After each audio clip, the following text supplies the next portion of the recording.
Assalamualaikum teman-teman semua, kembali lagi di channel aku Putri Pasenda Tarigan. Nah, di video kali ini aku mau sharing ke teman-teman tentang keadaan di Vietnam sekarang ini, khususnya yang di Ho Chi Minh City ya, karena aku kan tinggal di Ho Chi Minh City. Sekarang tuh lagi lockdown di sini karena kasus COVID yang melonjak naik sangat drastis ya teman-teman. Sekarang tuh kasus hariannya itu sekitar 10 ribuan, 11 ribuan gitu, sekitar angka segitu. Padahal dulunya itu cuman 100, 200 itu pun udah diberlakukan lockdown. Apalagi yang sekarang ini peraturannya tuh jadi makin ketat gitu teman-teman. Penasaran gimana? Oke, kita bahas setelah yang satu ini.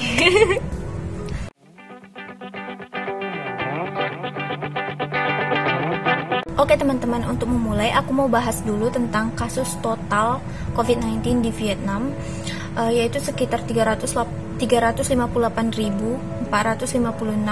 kasus sampai tanggal hari ini ya, tanggal 24 bulan 8 aku buat video hari ini.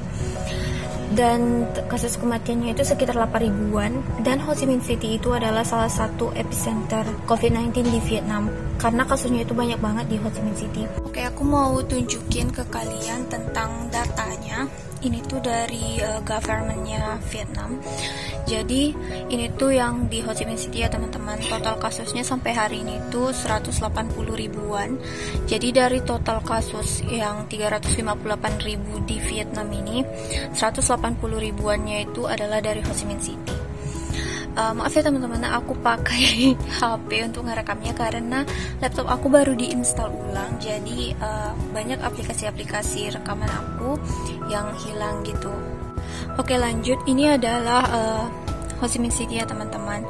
Ini kota Ho Chi Minh City, dan di sini teman-teman bisa lihat ini tuh semuanya adalah jalan yang diblok. Tuh banyak banget jalannya yang diblok. Jadi orang-orang tuh nggak bisa kemana-mana gitu. Selanjutnya aku mau bahas tentang yang di dekat aku dulu ya, terutama di dorm aku sekarang ini. Sekarang tuh kondisinya semua orang yang tinggal di dorm itu nggak boleh keluar kamar. Di dorm aku kan orang-orang nggak boleh masak kan, jadi makanannya itu biasanya sih dari kantin yang di bawah, tapi sekarang kantinnya itu ditutup. Dan untuk orang-orang yang tinggal di dorm ini, makanannya itu bakalan disuplai sama dorm sendiri gitu. Jadi officer yang di dorm, mereka tuh ngatur makan kami gitu loh.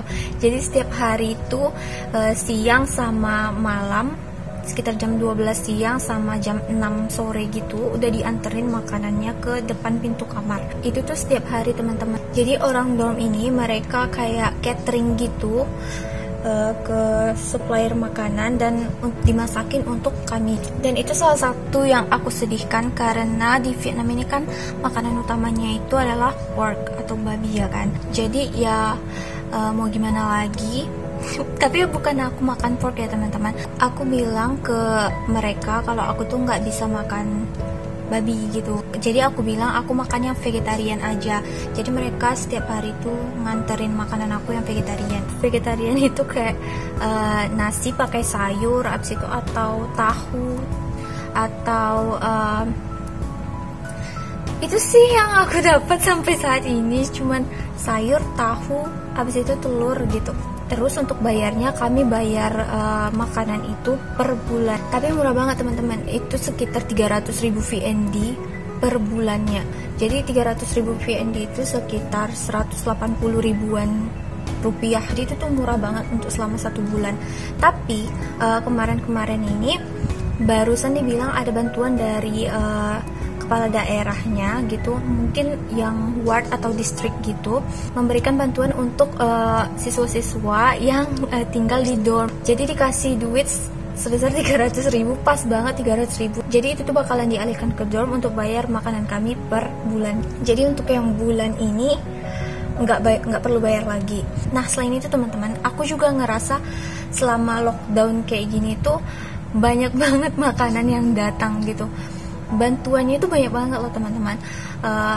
Aku nggak tahu ya di tempat lain gimana, tapi yang di dorm aku ini aku bersyukur banget sih. banyak banget makanan. Bukan makanan aja sih, tapi kebutuhan kita tuh dipenuhi gitu, dan itu tuh gratis teman-teman. Kayak bantuan gitu, ada yang dari pemerintah, ada yang dari alumni sekolah, ada yang dari orang tua, mahasiswa gitu. Pokoknya banyak banget yang datang bantuan ke dorm ini gitu. Mas 1 minggu ini aku dapat banyak banget, ada dikasih sayur 1 plastik teman-teman. Sayur, abis itu telur, susu juga dikasih, abis itu buah-buahan. Tiap minggu itu pasti ada buah-buahan, pisang, kelengkeng, buah naga juga ada gitu. Pokoknya banyak banget. Kalau kebutuhan sih nggak kurang ya teman-teman. Malahan tadi juga dikasih sikat gigi, odol, sama pembalut kayak gitu. Gak apa-apa kan aku bilang. Terus dikasih juga apa aja, susu, enggak susu, creamer gitu.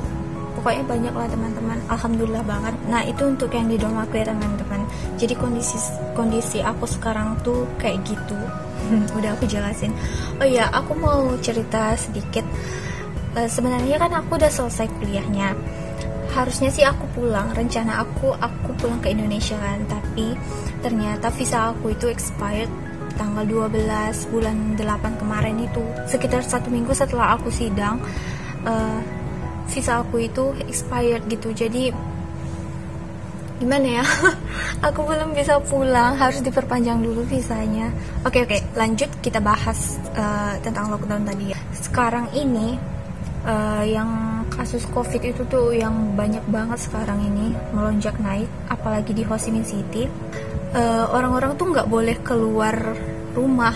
Jadi semuanya fasilitas-fasilitas di kota itu di shutdown, semua restoran, bar, pokoknya semua aktivitas itu di shutdown, nggak ada yang buka. Kalau supermarket sih kebanyakan juga tutup teman-teman. Ada sebagian yang buka, yang diizinkan aja sama governmentnya gitu. Oke, aku ceritain dari awal ya. Pada awal-awal lockdown itu sekitar bulan April gitu, orang-orang masih boleh keluar, masih ada yang kerja di office gitu, ada yang WFH sebagian. Kasusnya makin naik terus, peraturannya itu makin ketat. Orang-orang tuh dilarang keluar rumah dari jam 6 sore sampai jam 6 pagi keesokannya gitu. Jadi kalau malam itu orang-orang tuh semuanya di rumah. Tapi kalau siang orang-orang boleh beraktivitas. Tapi itu juga sangat minimize ya teman-teman. Dan orang-orang tuh keluarnya itu harus ada surat izin gitu. Surat izin kalau dia tuh emang harus keluar. Surat izin dari kantornya gitu. Pokoknya harus menunjukkan itu. Dan di luar sana tuh juga banyak banget polisi. Nah pasti itu juga Grab, Gojek, pokoknya yang mengantarkan orang itu semuanya itu ditutup, di shutdown, nggak boleh buka. Dan makanan-makanan di Grab juga, di Gojek, di Grab, dan aplikasi-aplikasi makanan gitu, itu tuh semuanya ditutup teman-teman. Yang boleh buka cuman yang apotek, terus minimarket gitu boleh buka. Tapi itu tuh cuma sampai jam 6 ya. Nah yang sekarang ini mulai hari Senin kemarin tanggal 21 Agustus nggak ada orang yang boleh keluar. Mulai dari jam 00 sampai jam 00 itu nggak ada orang yang boleh keluar. Guys, jadi ini kondisi jalanan sekarang dari jendela dorm aku. Nggak ada orang. Sini ada sih yang ngurusin stadion ini mungkin. Tadi aku lihat ada beberapa orang yang lewat, itu juga ada. Tapi benar-benar dikit banget gitu. Oke, jalanannya sepi banget. Padahal Ho Chi Minh City itu padat banget nih guys. Jadi semua orang tuh harus di rumah. Semua aktivitas di shutdown, dan inilah yang terjadi. Mereka juga udah mendata ya teman-teman, di Ho Chi Minh City ini zona-zonanya mereka bagi jadi zona merah, hijau, kuning kayak gitu, untuk menandakan daerah mana yang parah gitu, daerah mana yang kasusnya itu lebih banyak. Nah di sini aku mau tunjukin teman-teman, ini tuh dari website yang tadi juga. Ini tuh semuanya adalah kota Ho Chi Minh ya. Jadi ini tuh zona-zona yang ada di kota Ho Chi Minh City. Jadi ada yang hijau, kuning, merah kayak gitu. Yang merah ini yang parah ya teman-teman. Kalau kita lihat, aku tuh di distrik 10. Ini distrik 10 ini tuh kayak menuju merah gitu, orange ya kan. Aku tinggal di Ward 7. Nah, aku tinggal tuh di sini.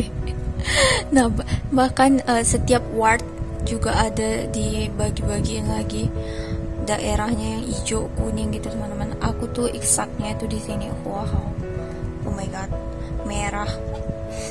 Nah, jadi teman-teman, yang daerah yang merah ini itu tuh nggak boleh keluar sama sekali, meskipun untuk grocery shopping ya. Kebutuhan mereka itu katanya bakalan dianterin sama ada volunteernya dari setiap daerah gitu. Kalau yang daerah hijau sama kuning itu tuh masih boleh keluar untuk belanja, tapi cuma 1 kali 1 minggu. Dan itu pun yang 1 kali 1 minggu itu mereka tuh harus ada surat gitu. Jadi mana ya, agak ribet juga sih kalau di Vietnam ini teman-teman. Setiap orang tuh dikasih surat dari governmentnya yang menandakan kalau dia itu boleh keluar untuk grocery shopping. Dan itu tuh juga dibatasin, nggak boleh dia milih-milih. Misalnya dia mau milih ke supermarket yang di sana, yang jauh dari dia gitu, karena di sana itu lebih lengkap mungkin kayak gitu ya. Itu tuh nggak boleh. Jadi diatur supermarketnya itu di mana. Dan parahnya teman-teman, banyak supermarket yang out of stock. Jadi orang-orang tuh udah pada ngantri untuk beli, tapi masih juga nggak dapat apa yang mereka mau gitu. Aku dari tadi cari news tentang ini sih, tentang bagaimana cara mereka mendistribusikan makanan sama kebutuhan-kebutuhan sehari-hari itu ke orang-orang gitu loh. Aku juga penasaran kan gimana, tapi aku belum dapat beritanya teman-teman. Aku tuh cuma dapat berita dari governmentnya sehari sebelum hari Senin kemarin itu, katanya itu bakalan begitu. Tapi sampai sekarang aku cari-cari sih dari tadi di internet, belum ketemu. Teman-teman, ini berita yang aku dapat tadi. Yang ini, the city will continue to supply its citizens with essential goods and care for them, especially those in poverty circumstances and other vulnerable communities, I said. Terus yang di sini, specific details will be announced once the plan is completed. Whoever gets to go out, how essential goods will be distributed, and how mobile medical station would operate would be announced later. Jadi yang announce later ini aku belum dapat teman-teman. Katanya sih bakalan didistribusikan oleh volunteer gitu ya, tapi aku belum baca beritanya. Dan ini katanya bakalan diberlakukan sampai 2 minggu ke depan, sekitar tanggal 15 September gitu. Berarti 3 minggu dong ya kan, sekitar tanggal 15 September. Oh my god, itu tuh membosankan banget teman-teman. Aku sampai nggak tahu lagi mau ngapain di kamar ini sendirian. Oh iya, aku juga mau bilang tadi, kalau di dorm aku ini banyak mahasiswanya udah dipulangkan ke kampung-kampung mereka. Itu tuh harus teman-teman. Dan pemulangannya itu diatur sama orang dorm bekerja sama dengan pemerintah daerah kampung mereka gitu. Jadi dorm bakalan nanyain kapan mereka bisa pulang, terus dipesanin busnya gitu, dan orang-orang yang kampungnya sama semuanya dipulangkan di satu bus itu gitu. Jadi kita tuh nggak boleh keluar-keluar sesuka hati kita, meskipun kita bilang pulang kampung, itu tuh harus diatur teman-teman. Dan sampainya di kampung mereka, di provinsi mereka gitu, itu tuh mereka harus diisolasi. Kemarin ada teman aku yang pulang, katanya harus dikuarantain selama 14 hari gitu. Parah banget sih. Padahal provinsinya itu bersebelahan sama Ho Chi Minh City, jadi kayak Sumatera Utara dengan Aceh gitu loh. Dan itu pun harus di quarantine juga. Oh my god.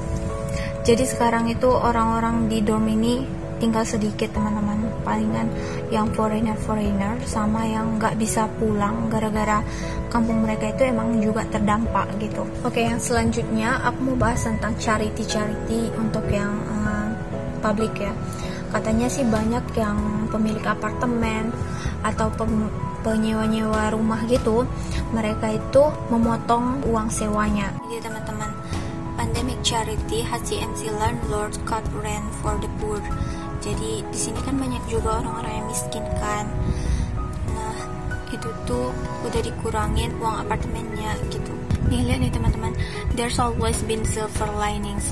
When we were quarantined for 14 days, we received a lot of food, and a philanthropist even gave each unemployed worker 800,000 VND. Jadi kalau aku lihat ya, banyak banget sih teman-teman charity di Vietnam ini. Nah, kalau bicara tentang vaksin di Vietnam itu sekitar 17 jutaan, hampir 18 juta ya, yang udah divaksinasi. Termasuk aku kemarin udah dapat vaksin juga teman-teman, yang dosis pertama. Jadi itu tuh semua orang di dorm ini divaksin. Jadi aku juga ikut gitu. Itu tuh dari pemerintah Vietnamnya. Kalau enggak sih biasanya kalau untuk foreigner ya teman-teman, itu tuh dari company-nya sendiri yang mengadakan vaksin gitu. Tapi government Vietnam ini mereka vaksin semua orang yang ada di Ho Chi Minh City gitu loh. Nggak di Ho Chi Minh City sih, di daerah-daerah lain juga, tapi yang di Ho Chi Minh City-nya yang rate-nya yang lebih besar gitu. Dan kemarin itu vaksinnya itu gratis untuk kami semua gitu sih. Oke teman-teman, aku rasa segitu aja informasi yang bisa aku berikan. Semoga bisa memberikan referensi untuk teman-teman. Kalau mau yang lebih detailnya, teman-teman boleh baca aja ya di internet, karena aku juga baca dari internet. Oke, sekian dulu video dari aku. Terima kasih telah menonton. Jangan lupa like, comment, share, dan subscribe. Terima kasih. Assalamualaikum warahmatullahi wabarakatuh.